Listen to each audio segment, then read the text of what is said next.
Going to talk about what exactly are particle systems and how do we generate random numbers, vectors, and points, what generators are, and finally, how we go about simulating them. So particle systems were introduced by William Reeves in 1983. He's famous for working at Pixar on films like Luxo Jr. and Adventures of Andrea and Wally B, but he's also famous for some other important work. For example, he helped do the effects on Star Trek II, the Genesis effect, which is one of my favorite effects. And his paper in 1983 was called Particle Systems, a Technique for Modeling a Class of Fuzzy Objects. And so when we talk about particle systems, we're thinking about thousands and millions of objects. So to create these kinds of this many objects, we need what's called a particle generator. And the second thing we're going to need is some kind of data structure that can handle this many objects. One that we've been using in this course, we call it a state vector.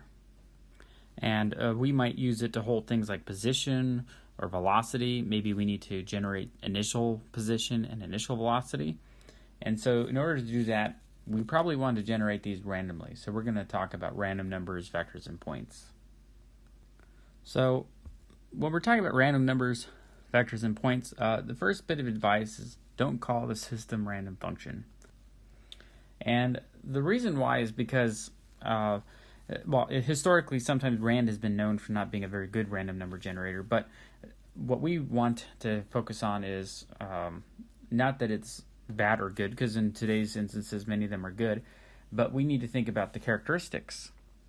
And in particular, how are these random numbers distributed? They could be uniform. In other words, maybe like if you're rolling a single die, you'd want the numbers 1 to 6 to show up even numbers of times, but maybe this doesn't make sense, like the size of an apple. Maybe apples go from a certain minimum weight to a certain maximum weight, but most of them are a certain average weight, and so or size, and so we actually want to use a Gaussian for that. So not every random number should be just chosen arbitrarily. We need to think about the characteristics. And one of the ways we can do that is with notation. We might use U, where we have a minimum value and a maximum value. Or we could have a Gaussian, and in this case we might want to know the mean of the values and the variance, or sigma. And then we maybe like to think about, well, what kinds of objects are we trying to do? So it could be vectors, in other words, random directions, and we might use the notation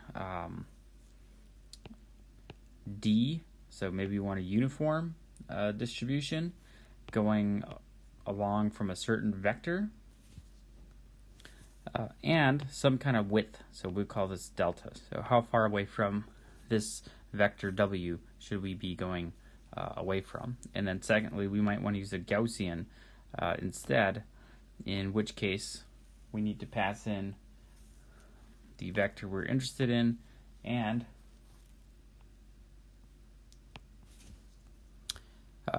sigma, which is the standard deviation. Lastly, we may even want to generate it based off a sphere. So give me just a random direction in general. And then, lastly, we may want to generate points. And so we might say, where do these points come from? Maybe they come from a disk or a triangle or some other surface. So let's talk about random sphere vectors. So random sphere vectors are one of the easiest ones to come up with. So let's just say we have a vector. We're going to calculate r cosine theta y and r sine theta. It's minus r sine theta.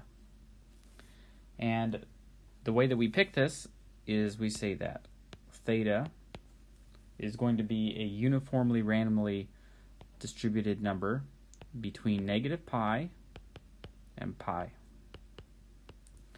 And then secondly, our y value is going to equal some uniformly distributed value between negative 1 and 1. And this will generate a random vector along a sphere. So now let's talk about uniformly distributed random vectors when we're thinking about an initial direction. And we'll say that we have some delta value that we're going along. In other words, we have a vector w, and if you can kind of imagine some kind of cylinder, we might want to generate another random vector that's a certain distance away from w, but it doesn't have to be along one line. It could also be have another component, which we will call phi, and you can imagine this being perpendicular to this w. So we're going to use these two directions to help us generate another random vector along this that's close to w but in a different direction. In order to do this, we need to say that our final random vector is some product between a matrix and some other vector that we need to define. So this other vector, v prime, is going to be equal to the cosine of theta and sine phi. And so let me look at the graph real quick. Quick correction. This is theta, and then the angle between whichever one you choose is going to be called delta.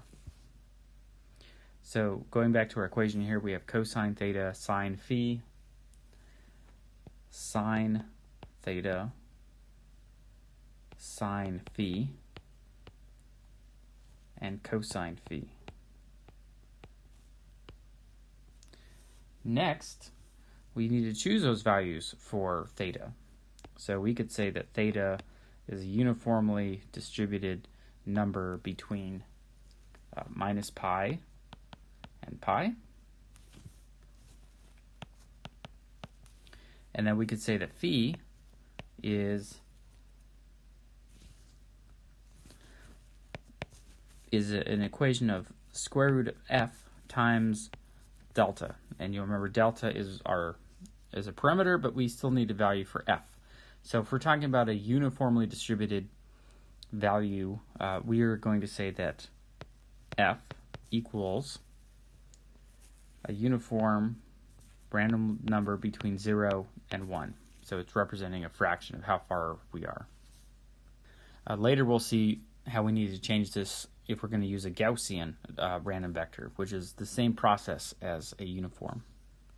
But we need to define what that matrix is. So let's say that our matrix is actually 3 vectors. So ux, uy, and uz. So now let's come up with a method of coming up with these vectors. So the first one, we will probably start out with uz, and we will say that this is just going along in the same direction as w. So we initialize uz as w, and then we start with ux, and we will say that this represents a vector A cross product with uz. So we need to find out what A is going to be, but let's just quickly note that the final vector uy is simply the cross product between our uz vector and our ux vector. And in all these cases, we want to make sure that we're normalizing these. So how do we pick A? Well, if in most cases we could just say that A is a vector 1, 0, 0, in other words going in the x direction. However, if our WZ component and WY component are both equal to 0, then we would need to pick a different direction. So we could just say 0, 1, 0. And so this is a process for creating this A vector. And so once you've done these calculations, and now we have a randomly distributed vector, a distance of delta away from the vector W. Now, if you wanted to use a Gaussian,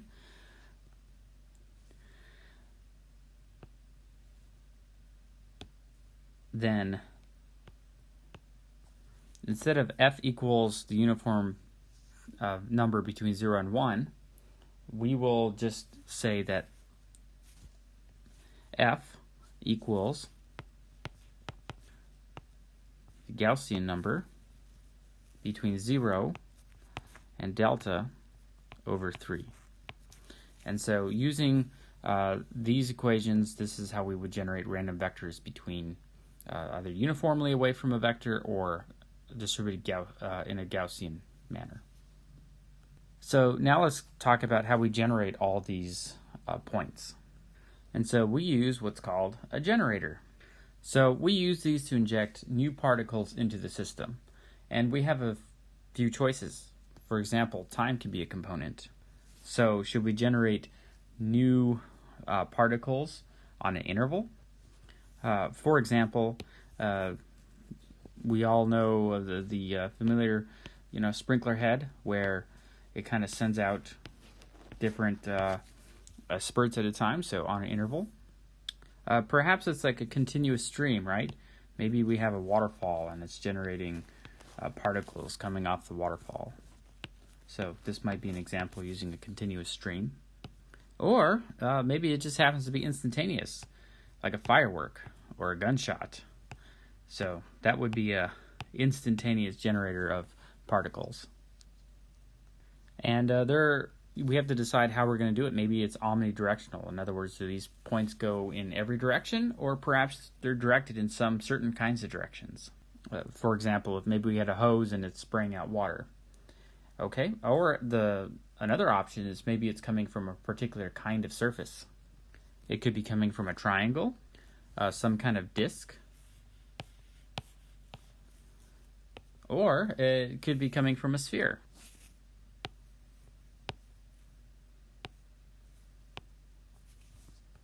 So there's lots of ways that we could generate new particles, and so we would need a method of generating points for these. And so we have some similar methods from last time that we can do some further research and future discussions. But let's talk about how we're going to simulate all this. So when you have thousands or millions of objects, we need to be organized. For example, we probably wouldn't want to do memory allocation or deallocation while we're working on a simulation. We need to do that stuff beforehand.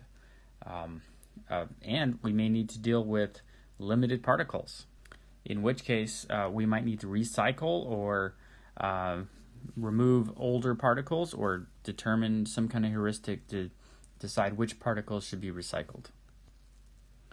And lastly, we need to be able to handle collisions and what they look like, their geometry. So let's think about how we might want to do an algorithm like this. So first we might want to clear all the particles out of the system. And then we might need to start our simulation loop. So we're time stepping. And so the first step is to make any new particles. And of course we may have several different kinds of generators. Maybe they're generators in certain positions or so on.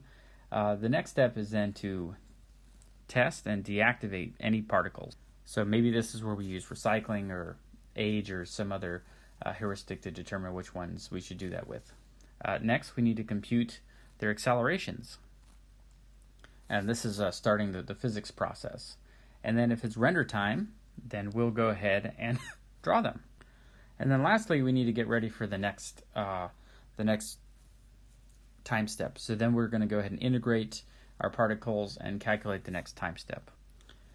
And so, lastly, we want to talk about rendering, which is basically how are we going to draw these out. So we have some options: points and streaks. So maybe they're just single points, or maybe we just draw a line between them. We need to determine whether or not we should illuminate these, or maybe they produce light, or maybe we need to shade them. Or we could just bypass it altogether and skip it if we have lots of objects and there's not enough time. Other rendering options include splats. Splats are basically a way of rendering the particle, but the inside is dense, and then it kind of gets more less dense around, so more transparent.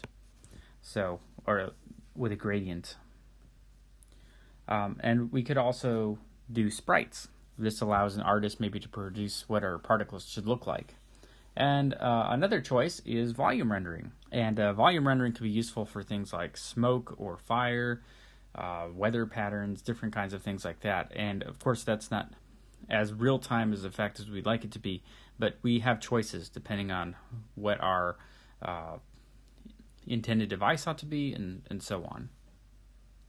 So let's go back and just do a quick review of what we covered.